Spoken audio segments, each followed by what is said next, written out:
বরেণ্য নির্মাতা ও চিত্রনাট্যকার শাহনেওয়াজ কাকুলি স্ট্রোক করে হাসপাতালে ভর্তি হয়েছেন।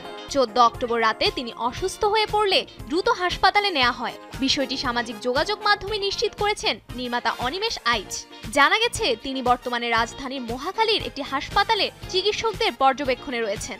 শাহনেওয়াজ কাকুলি বাংলাদেশের চলচ্চিত্রে একজন মেধাবী ও সংবেদনশীল নির্মাতা হিসেবে পরিচিত। 2012 সালে মুক্তিপ্রাপ্ত উত্তরের সুর চলচ্চিত্রের মাধ্যমে পরিচালনায় অভিষেক ঘটান তিনি। মুক্তির পরই সিনেমাটি দেশ বিদেশে বেশ প্রশংসা কুড়ায়। সিনেমাটি জাতীয় চলচ্চিত্র পুরস্কারে সেরা সিনেমা, পার্শ্ব অভিনেত্রী ও শিশু শিল্পী এই 3 বিভাগে পুরস্কার লাভ করে।